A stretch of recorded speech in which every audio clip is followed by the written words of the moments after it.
And so I decided to go on a kind of quest for 6 months. I made a plan to go backpacking for 6 months in a sabbatical to get this insight and get this new wisdom. Anyway, it didn't go according to plan, Caroline. It's some things I never imagined could happen started to happen on that trip. I ended up living out of my backpack for 14 years. Welcome to Inspired Choice today. I'm Caroline Biesalski and I'm thrilled to have you here. On this show, we go beyond the ordinary, diving into the stories of remarkable individuals from around the globe, leaders, entrepreneurs, authors, and creatives who have made bold choices to pursue their passions. Each guest on Inspired Choice today has a unique journey to share, filled with insights, breakthroughs, and lessons that inspire and uplift.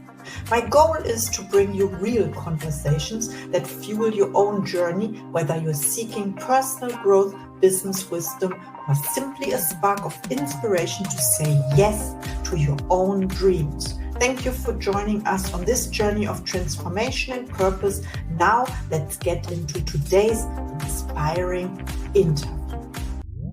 Recording is on.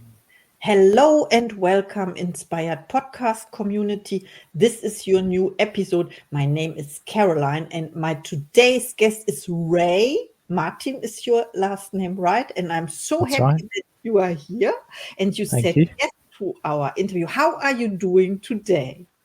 Yeah, I'm having a great day today, thank you. I had some lovely conversations about things I really love and care about, and those are always good days. I'm sure you know. Ooh, it's a good day to do a podcast interview. And I would love to introduce you to the audience, of course. You are also known as the Daily Explorer. You are an entrepreneur and award-winning business leader dedicated to raising human consciousness. As a coach, mentor, speaker, and mindfulness teacher, you empower people to live authentically and bring more joy into the world.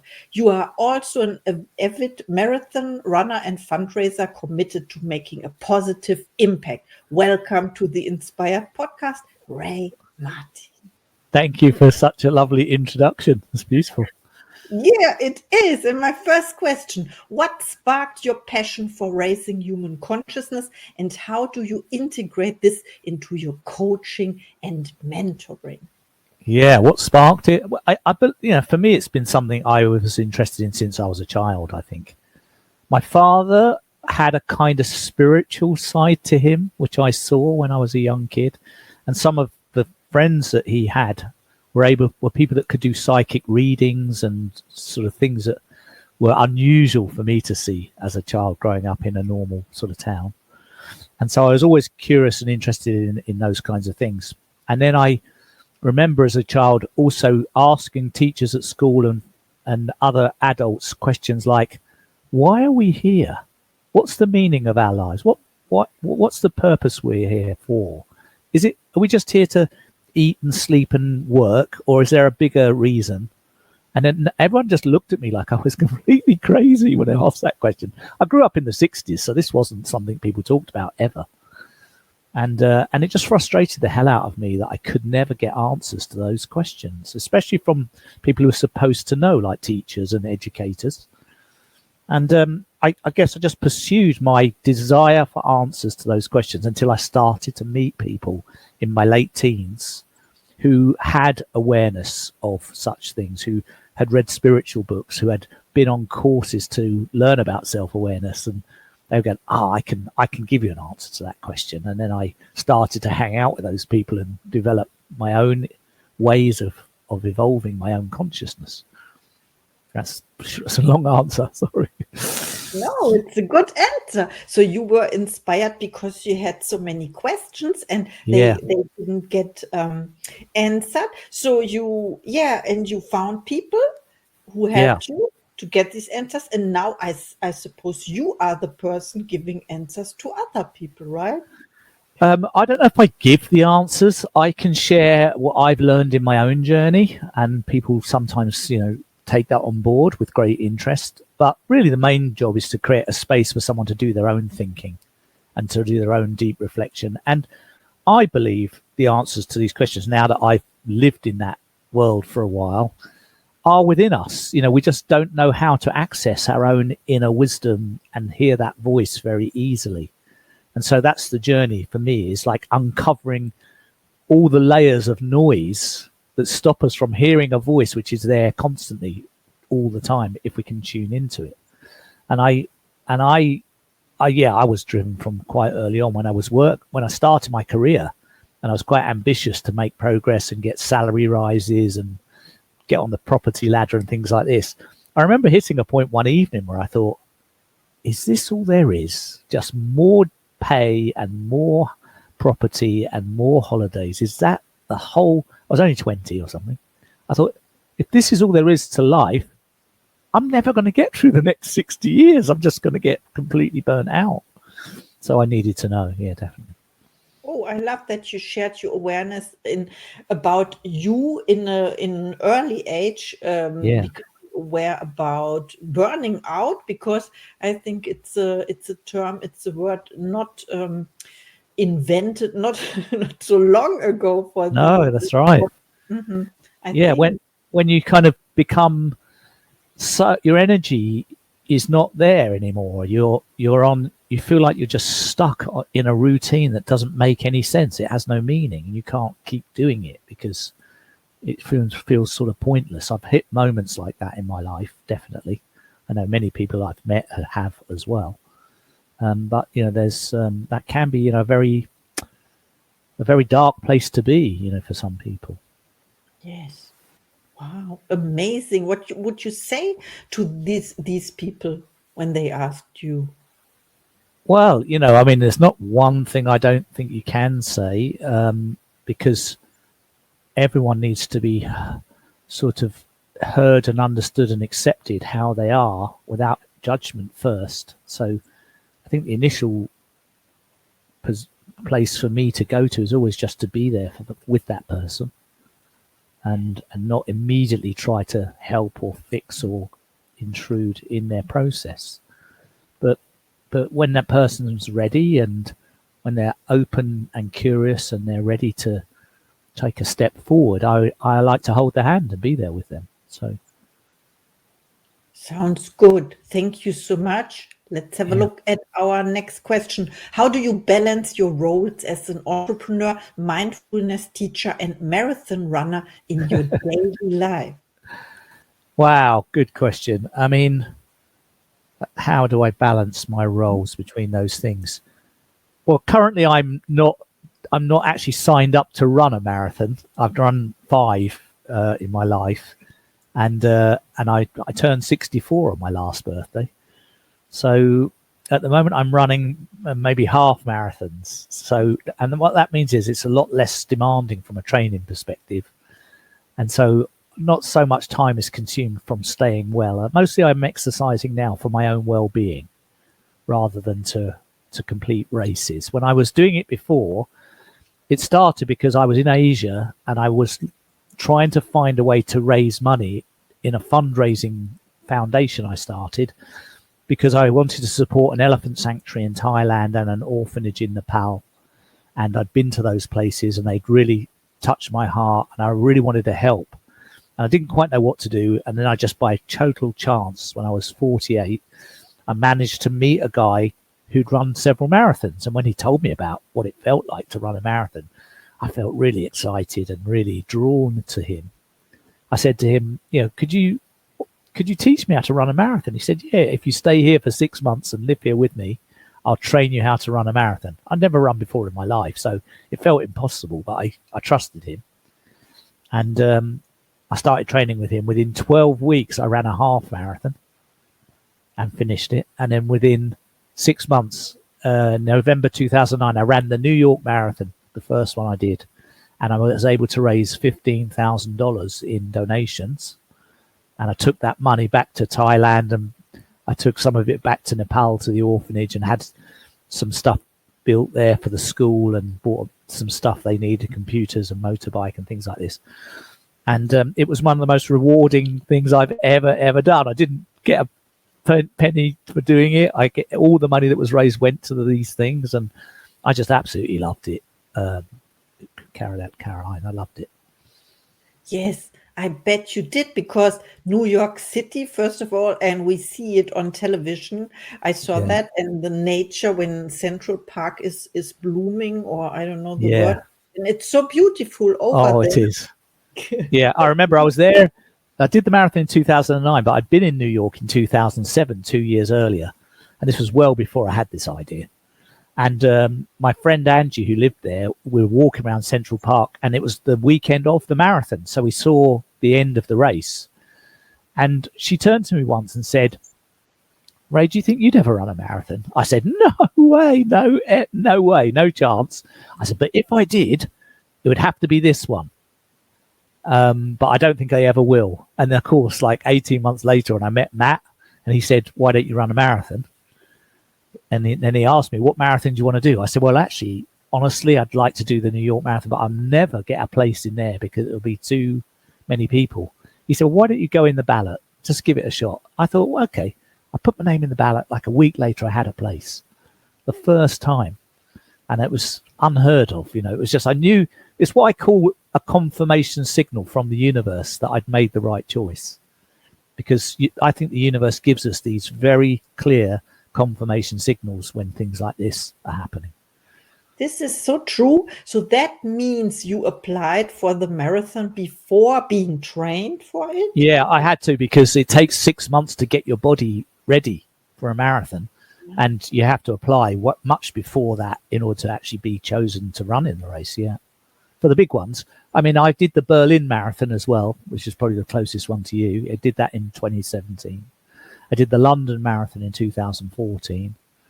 And I did the Warsaw. I lived in Warsaw in Poland for about 3 years, and I did the marathon there as well.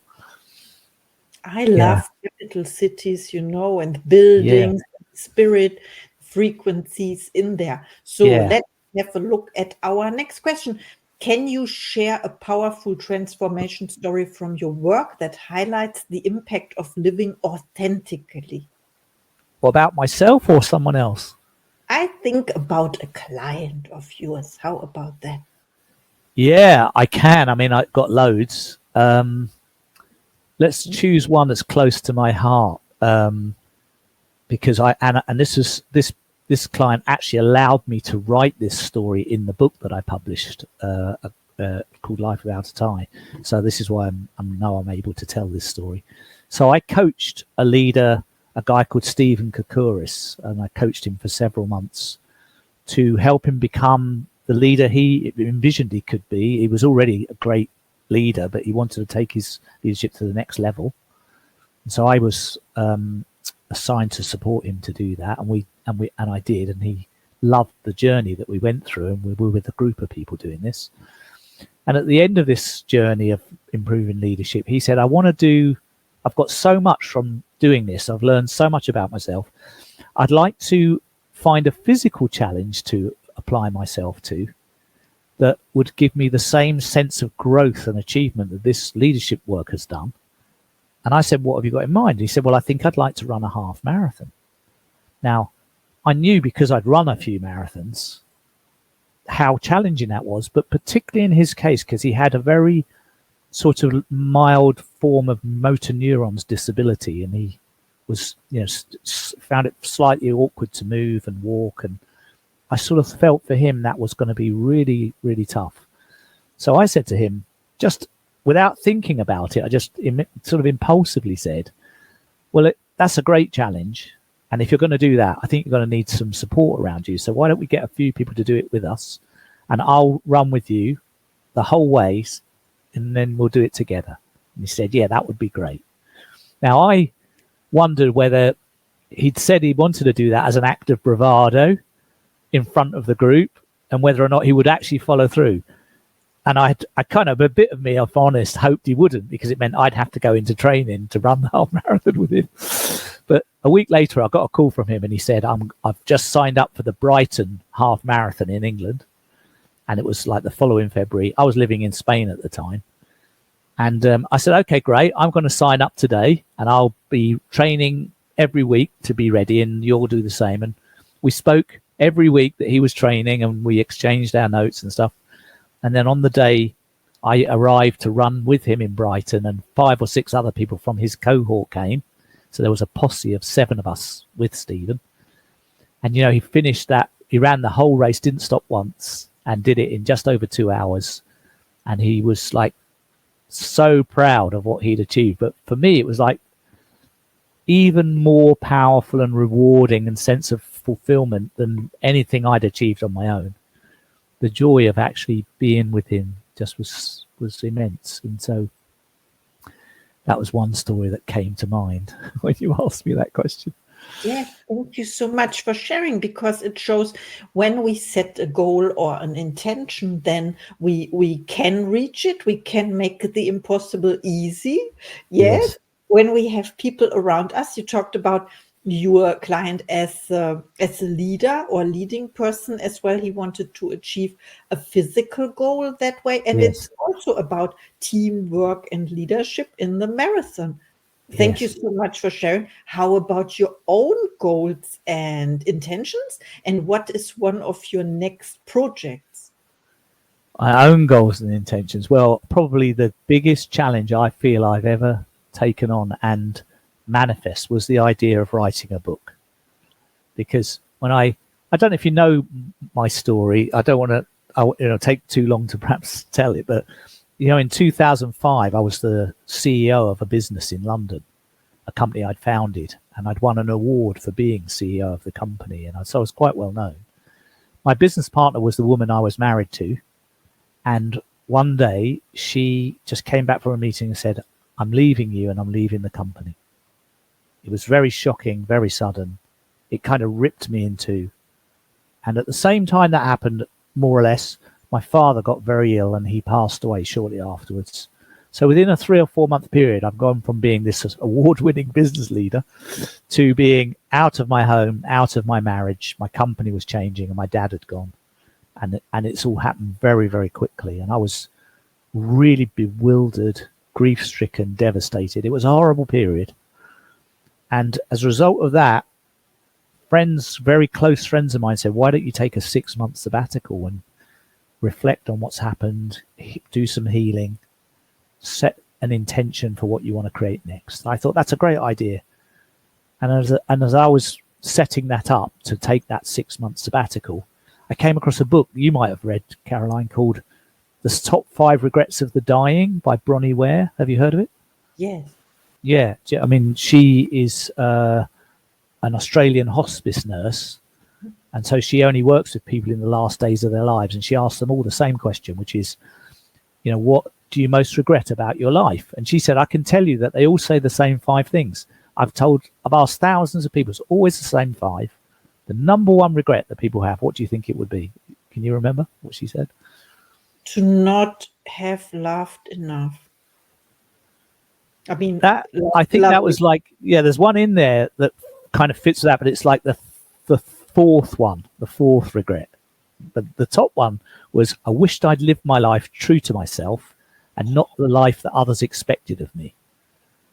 And it suddenly occurred to me that was why I'd been in so much pain for the last few years in the CEO role, because whilst I was very competent at it, it never felt like it was my life. I felt like I was living someone else's life, and it wasn't true for me. And I just soldiered on and, kind of kept my chin up and carried on. But I was never feeling completely right in that role.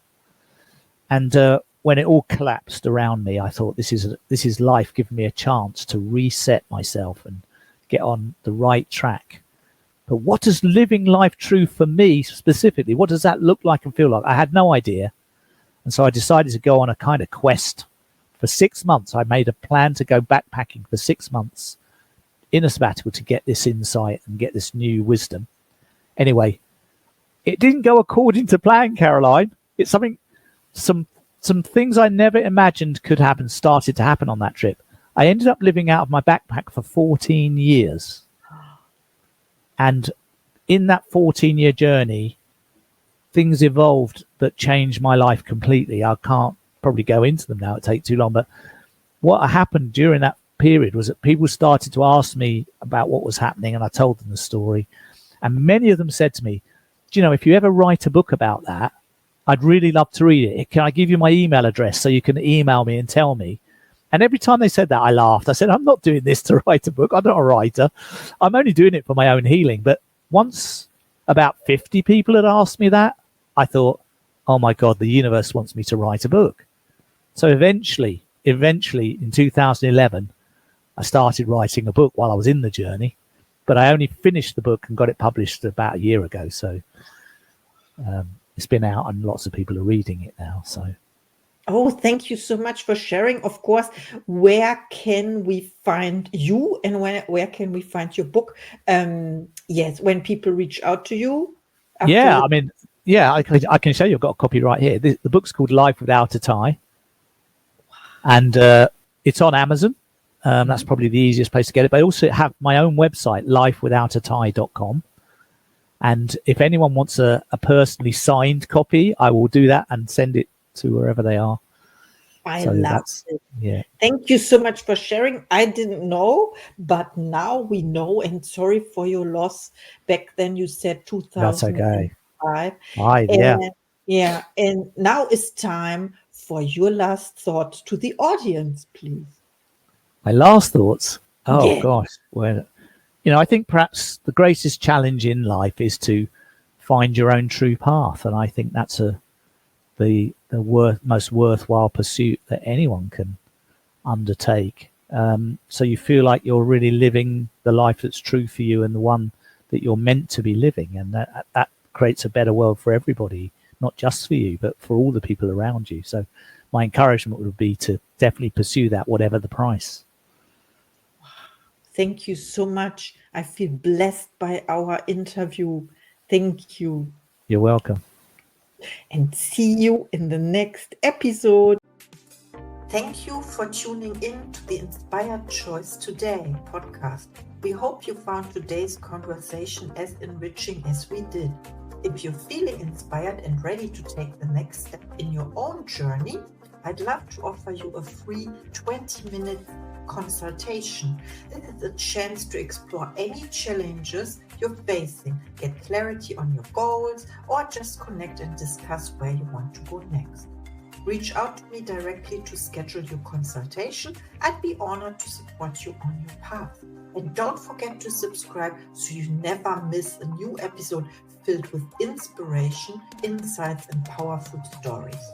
Until next time, keep making those inspired choices every